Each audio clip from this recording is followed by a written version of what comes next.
Мәктәпкә барырга әле бер көн вакыт бар, яшь юл хәрәкәте инспекторлары инде юлда. Әле каникуллар шаукымыннан орынырга өлгермәгән укучыларга юл йөрү кагыйдәләрен исләренә төшерә алар. Завтра 1 сентября, начало нового учебного года. И так же, как и я, и многие дети, наверное, подзабыли чуть-чуть правила дорожного движения. Я хочу напомнить им эти правила. Дети, переходите дорогу только на зеленый свет. Смотрите, чтобы машина останавливалась до конца. Будьте внимательны, берегите свою жизнь. Бу көнне балаларга гына түгел, машина йөртүчеләргә дә яшь инспекторлар белән әңгәмә корырга туры килде.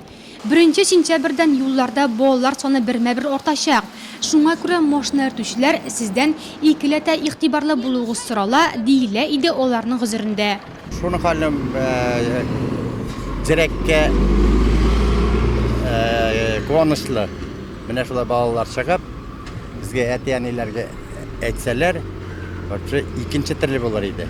Чыгарга тиешбез без. Мәктәп янында кайсырчы белмичәрәк кала, кайсырчы ашыга, шуклары да булгалый. Укулар башлану сәбәпле республикада игътибар балалар акциясе старт алды. Ул 15 сентябрьгә кадәр дәвам итәчәк.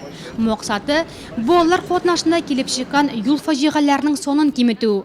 Акция барган чорда юл йөрү кагыйдәләрен бузучы укучылар аеруча контрольгә алыначак.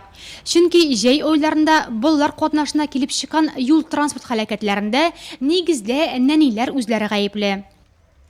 Бу операция кысаларында без водительләргә юл кагыйдәләрен бозмауны таләп итәбез.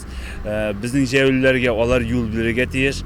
Шулай ук нәни юлда йөрүче балалар белән дә эшләп барабыз.